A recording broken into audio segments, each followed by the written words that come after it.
الحمدللہ رب العالمین والصلاة والسلام علی رسول اللہ صلی اللہ علیہ وسلم۔ رب اشرح لی صدری ویسر لی امری واحلل عقدۃ من لسانی یفقہوا قولی۔ سبحانک لا علم لنا الا ما علمتنا انک انت العلیم الحکیم۔ رب زدنا علما۔ ان الخیر الحدیث کتاب اللہ وخیر الہدی ہدی محمد صلی اللہ علیہ وسلم۔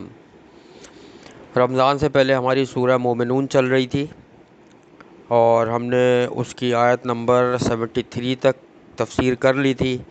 آخری کلاس میں جو ہم نے پڑھا تھا وہ یہ پڑھا تھا کہ یہ لوگ قرآن کو پچھلے لوگوں کے افسانے بولتے ہیں، ٹھیک ہے، اور انبیاء علیہ السلام نے کیا کیا محنت کری، کوششیں کری، جس کا اجر اللہ سے چاہا، کس طریقے سے لوگوں تک قرآن یا جو انبیاء نے اس سے پہلے کی کتابیں یا اللہ کا پیغام لوگوں تک پہنچایا، ٹھیک ہے، وہ پڑھا تھا ہم نے۔ اس کے بعد یہ پڑھا تھا کہ اللہ بہترین رزق دینے والا ہے، ٹھیک ہے، اور یہ ہم نے پڑھا تھا کہ اللہ نے قرآن میں گواہی دی ہے کہ بلا شبہ آپ صلی اللہ علیہ وآلہ وسلم لوگوں کو راہ راست یعنی دین خالص اسلام کی طرف بلاتے ہیں، ٹھیک ہے، یہ ہم نے پڑھا تھا۔ آگے چلتے ہیں انشاءاللہ۔ اعوذ باللہ السمیع العلیم من الشیطان الرجیم من ہمزہ ونفخہ ونفثہ۔ وَإِنَّ الَّذِينَ لَا يُؤْمِنُونَ بِالْآخِرَةِ عَنِ الصِّرَاطِ لَنَاكِبُونَ۔ اب اللہ تعالیٰ فرما رہے ہیں اور بلا شبہ وہ لوگ کہ نہیں وہ ایمان لاتے آخرت کے ساتھ، وہ اس راہ سے البتہ انحراف کرنے والے ہیں یا منہ موڑنے والے ہیں یا علیحدہ ہونے والے ہیں، ٹھیک ہے۔ اب یہاں پہ ذکر ہو رہا ہے آخرت کے بارے میں کہ وہ لوگ کون لوگ؟ مشرکین مکہ یا آنے والے قیامت تک آنے والے وہ لوگ جو قرآن پر ایمان نہیں لاتے، ظاہر ہے وہ آخرت پر بھی ایمان نہیں لاتے کہ آخرت ہوگی، دوبارہ اٹھیں گے سب، ٹھیک ہے، تو وہ اس راستے سے منہ موڑنے والے ہیں۔ کس راستے سے؟ جس کی طرف انبیاءوں نے بلایا۔ اس سے پہلی والی آیت میں ہم پڑھ چکے ہیں کہ آپ بے شک سیدھی راہ کی طرف بلانے والے ہیں۔ اس راستے سے منہ موڑنے والے کون ہیں؟ لوگ جو آخرت پر ایمان نہیں لاتے، ٹھیک ہے، اور آخرت پر ایمان لانے کا کیا مطلب ہے کہ جو نہیں لاتے تو قرآن پر بھی ایمان نہیں ہے، وہ منہ موڑنے والے ہیں اس راستے سے۔ آگے چلتے ہیں انشاءاللہ۔ وَلَوْ رَحِمْنَاهُمْ وَكَشَفْنَا مَا بِهِمْ مِنْ ضُرٍّ لَلَجُّوا فِي طُغْيَانِهِمْ يَعْمَهُونَ وَلَقَدْ أَخَذْنَاهُمْ بِالْعَذَابِ فَمَا اسْتَكَانُوا لِرَبِّهِمْ وَمَا يَتَضَرَّعُونَ۔ اب اللہ تعالیٰ فرما رہے ہیں اور اگر ہم رحم کریں ان پر اور ہم دور کر دیں وہ جو ان کے ساتھ ہے کوئی بھی تکلیف، تو وہ ضرور اصرار کریں گے اپنی سرکشی میں بھٹکتے ہوئے۔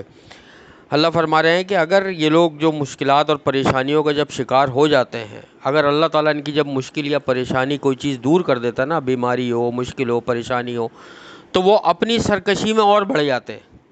یہ نہیں کہ وہ یہ سوچیں کہ اللہ نے ان کی پریشانی مصیبت کو دور کیا ہے تو چلو اللہ کی طرف پلٹیں، اس کے رسول کی بات مانیں، اس کی کتاب پر ایمان لائیں، وہ اور سرکشی کرنے لگتے ہیں۔ ابھی تو مسئلہ یہ ہے نا سب سے بڑا کہ ہندو نے بھگوان کی مورتی پہ کچھ چڑھاوا چڑھایا، اس کی بیماری فرض کرو دور ہو گئی۔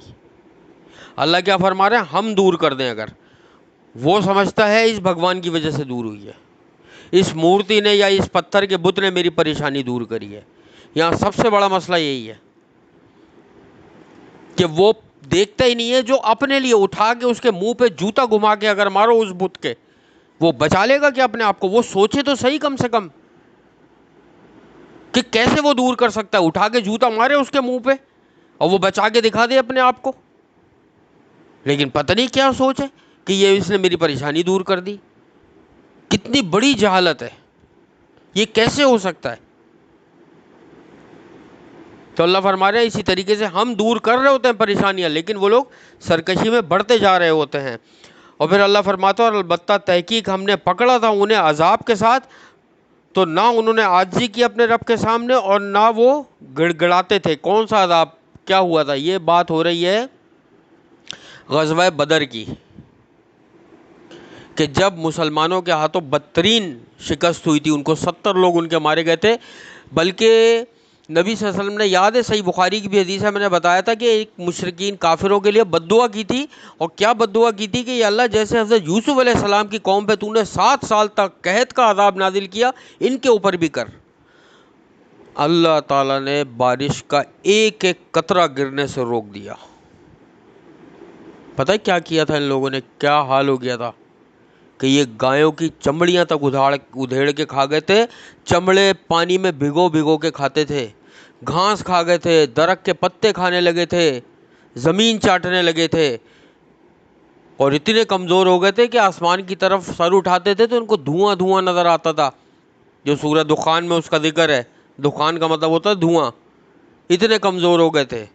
پھر ان میں سے ایک وفد نبی صلی اللہ علیہ وسلم کے پاس پہنچا اور کہا کہ آپ تو رشتہ داری جوڑنے والے ہیں، آپ تو لوگوں پر رحم کرنے والے ہیں، اور نبی صلی اللہ علیہ وسلم سب پر رحم کرنے والے تھے، رحمت للعالمین تھے، رحمت للمسلمین یا مومنین نہیں تھے۔ تو انہوں نے کہا کہ آپ دعا کریں، ہمارے لوگ مر رہے ہیں بھوکے، کچھ بھی نہیں ہے کھانے کو، جانوروں کا خون تک پی گئے تھے پانی جب ختم ہو گیا تھا۔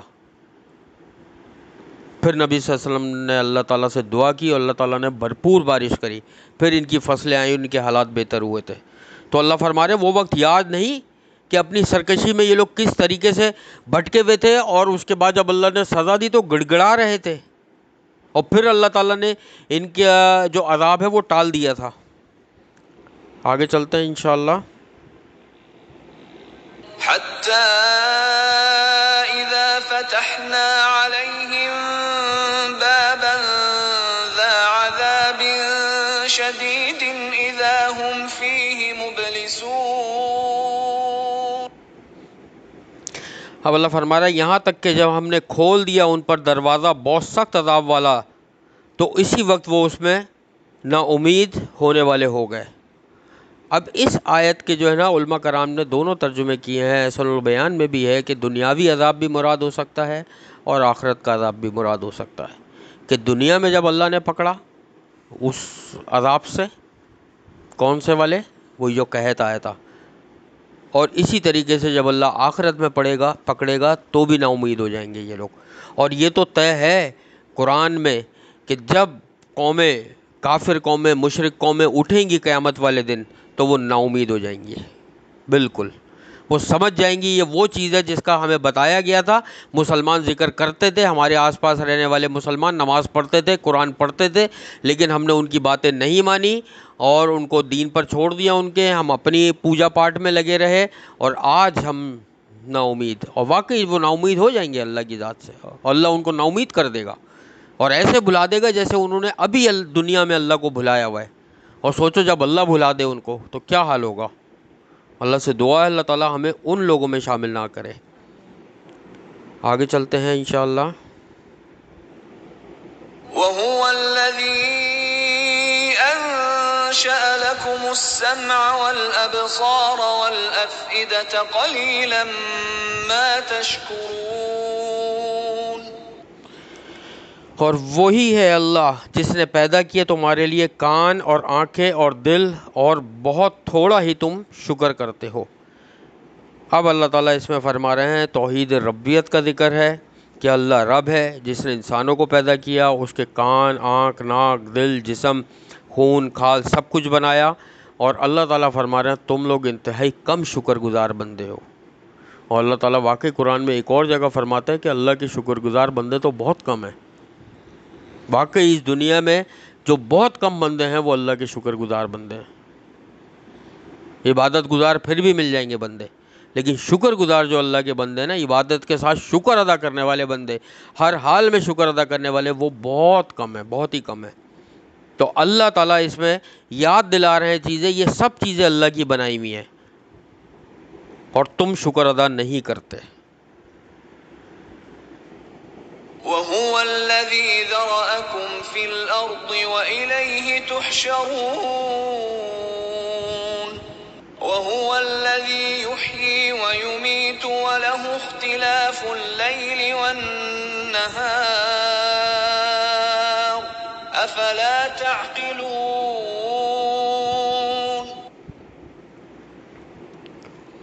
اب اللہ فرما رہا ہے اور وہی ہے جس نے پھیلایا تمہیں زمین میں اور اسی کی طرف تم اکٹھے کیے جاؤ گے۔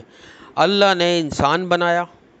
یاد ہے حضرت آدم علیہ السلام کو جب دنیا میں بھیجا، اللہ نے کیا فرمایا کہ اب آپ دنیا میں رہیں الہین، ایک مقررہ وقت تک کے لیے، یعنی قیامت تک کے لیے۔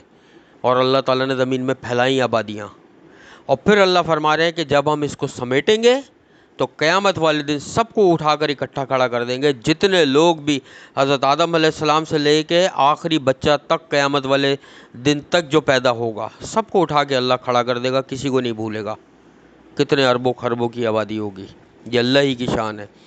اور وہی ہے جو زندہ کرتا ہے اور مارتا ہے، اور اسی کے حکم سے ہے عدل بدل کر آنا جانا، کس کا؟ لیل و نہار، رات اور دن کا۔ کیا پھر بھی تم نہیں سمجھتے کہ اللہ تعالیٰ فرما رہے ہیں وہی زندہ کرتا ہے اور وہی مارتا ہے۔ اللہ تعالیٰ زندہ کرتا ہے اور اللہ ہی مارتا ہے۔ جتنے بھی انسان دنیا میں زندہ ہیں اللہ ہی نے زندہ رکھے ہوئے ہیں، اور اللہ ہی ان کو مارتا ہے۔ اور ایک چیز ذہن میں رکھنا بیٹا، چاہے وہ انسان ہو، جن ہو، جانور ہو، چرند ہو، پرند ہو، ایک دفعہ کسی کو موت آ جائے بس پھر وہ زندہ نہیں ہو سکتا دنیا میں، وہ قیامت والے دن ہی اٹھے گا۔ اللہ اس کو قیامت اس کا چیپٹر دنیا سے کلوز ہو جاتا ہے، پھر وہ قیامت والے دن اٹھے گا۔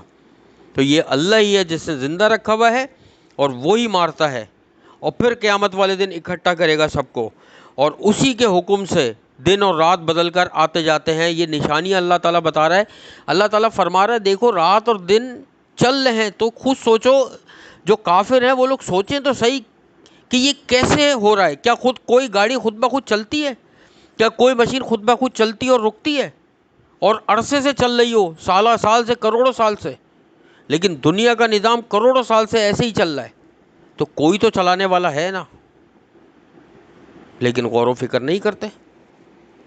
ٹھیک ہے، اور اللہ یہی فرما رہے ہیں کیا پھر تم لوگ عقل نہیں رکھتے؟ کیا پھر نہیں سمجھتے تم لوگ کہ اللہ تعالیٰ کس طریقے سے اس دنیا کا نظام چلا رہا ہے، اور وہی مالک ہے۔ آگے چلتے ہیں انشاءاللہ۔ بل قالوا مثل ما قال الأولون،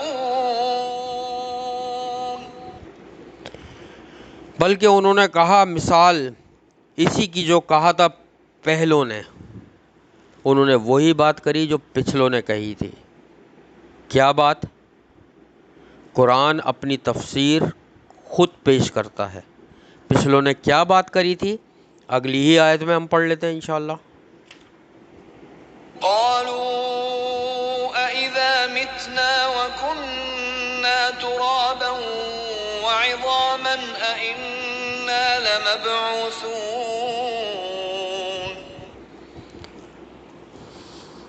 اب پچھلوں نے کیا کہا تھا؟ بلکہ انہوں نے کہا کیا جب ہم مر جائیں گے اور ہم ہو جائیں گے مٹی اور ہڈیاں، کیا یقیناً ہم البتہ دوبارہ اٹھائے جائیں گے؟ پچھلوں نے بھی یہی کہا تھا نا کہ کیا ہم مر جائیں گے، مٹی ہو جائیں گے، تو کیا دوبارہ اٹھائے جائیں گے؟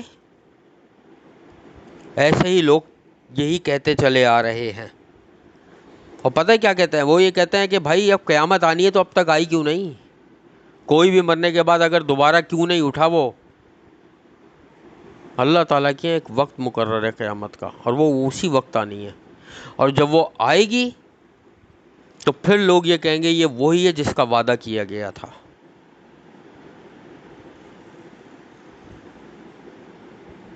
یہ پرانے لوگوں کی داستانیں نہیں ہیں، یہ قرآن جو ہے نا وہ پرانے لوگوں کا کوئی کہانیاں لکھی ہوئی یا کوئی داستان یا کوئی سٹوری نہیں ہے، یہ ہسٹری کی بک نہیں ہے قرآن۔ قرآن جو ہے اللہ کا کلام ہے، اور اس میں جو بات بھی کی گئی ہے اللہ رب العزت کی طرف سے کی گئی ہے، اور حقیقتاً میں ایسا ہی ہے۔ میں نے طارق ستارے کی مثال دی تھی نا کہ اب سائنسدانوں نے وہ دریافت کیا، طارق کا مطلب دستک دینے والا ستارہ، اور قرآن میں سورہ طارق پوری موجود ہے۔ طارق کا مطلب ہی دستک دینے والا ہے۔ اللہ تعالیٰ نے قرآن میں بتا دیا وہ دستک دینے والا ستارہ کیا ہے۔ وہ ایک روشن ستارہ ہے، چمکتا ہوا ستارہ ہے وہ ایک، اور سائنسدانوں نے اب جا کے وہ دریافت کیا ہے۔ یہ قرآن حقیقت میں، یہ سائنس کی ٹیکنالوجی کچھ بھی نہیں ہے، سب سے ایڈوانس یہ قرآن ہے۔ اللہ تعالیٰ سے دعا ہے جو کچھ بھی ہم نے پڑھا ہے اس پر عمل کرنے کی توفیق عطا فرمائے، اور وہ ایمان ہمیں عطا فرمائے حقیقتاً میں جو اللہ ہم سے چاہتا ہے۔ یا اللہ تو ہمارے گھروں میں، ہمارے رزق میں، ہمارے علم میں، ہمارے عمل میں بے حساب برکتیں عطا فرما دے۔ ہماری دعاؤں کو، عبادتوں کو اور ہر نیک عمل کو اپنی بارگاہ میں قبول اور مقبول فرما لیجیے۔ اے اللہ تو ہمیں قرآن پاک پڑھنے، سمجھنے اور اس پر عمل کرنے والوں میں شامل فرما دیجیے۔ تو ہمیں مساجد آباد کرنے والوں میں شامل فرما دیجیے۔ اے اللہ تو ہمیں اپنے شکر گزار اور عبادت گزار بندوں میں شامل فرما دیجیے۔ اے اللہ تو ہم سب کی اور تمام سننے والوں کی تمام مشکلات، پریشانیوں اور بیماریوں اور آزمائشوں کو دور فرما دے میرے اللہ۔ تو ہمارے گھروں میں، ہمارے رزق میں، ہمارے علم میں، ہمارے عمل میں، ہماری زندگی، صحت، نوکری اور کاروباروں میں بے حساب برکتیں عطا فرما دیجیے اور اس میں آسانیاں پیدا فرما دے میرے اللہ۔ ہم سب کو مقبول حج اور عمرے کی سعادت نصیب فرما دے میرے اللہ۔ جو لوگ عمرے پر گئے ہوئے ہیں یا اللہ ہمارے گروپ کے ممبران، ان کے عمرے کو اپنی بارگاہ میں قبول اور مقبول فرما لے۔ ان کی تمام مشکلات، پریشانیاں، بیماریوں کو دور فرما دے اللہ۔ اے میرے اللہ ہمارے والدین، بہن بھائی، رشتہ دار، پڑوسیوں سب کے گناہوں کو بخش دے اور سب کو بہترین صحت کاملہ عاجلہ عطا فرما دے اللہ۔ رب ارحمہما کما ربیانی صغیرا۔ اے اللہ ہماری موت اس حال پہ آئے کہ تو ہم سے بہترین طرز پر راضی ہو اللہ۔ ہماری موت اس حال میں آئے کہ ہمارے نامہ اعمال میں کسی قسم کا کوئی گناہ، کوئی شرک، کوئی بدعت، کسی قسم کا کوئی ادھار یا قرض نہ ہو میرے اللہ۔ اے میرے اللہ آخرت میں ہمارا حساب کتاب انبیاء، شہداء، صدیقین اور سلف صالحین کے ساتھ فرما دیجیے گا۔ ہمیں نبی صلی اللہ علیہ وسلم کا ساتھ، ان کی شفاعت اور ان کے ہاتھوں سے آب کوثر نصیب فرما دیجیے گا۔ اے میرے اللہ ہمیں ان 70,000 لوگوں میں شامل فرما دیجیے گا جو بغیر حساب کتاب کے تیری رحمت سے جنت الفردوس میں جائیں گے۔ ہمیں نبی صلی اللہ علیہ وسلم کا ساتھ نصیب فرما دیجیے گا میرے اللہ۔ اللہم انا نسألوک الہدی والتقی والعفاف والغنی رب ارحمہما کما ربیانی صغیرا۔ رب انی لما انزلت الی من خیر فقیر ولم اکن بدعائک رب شقیا۔ اللہم انی اعوذ بک من زوال نعمتک وتحویل عافیتک وفجاءۃ نقمتک وجمیع سخطک۔ اللہم انا نسألوک الجنۃ الفردوس وقنا عذاب النار۔ اللہم انا نسألوک الجنۃ الفردوس وقنا عذاب النار۔ اللہم انا نسألوک الجنۃ الفردوس وقنا عذاب النار۔ ربنا تقبل منا انک انت السمیع العلیم وتب علینا انک انت التواب الرحیم۔ سبحان اللہ عما یصفون وسلام علی المرسلین والحمد للہ رب العالمین۔ سبحانک اللہم وبحمدک نشہد ان لا الہ الا انت نستغفرک ونتوب الیک۔ السلام علیکم ورحمۃ اللہ وبرکاتہ۔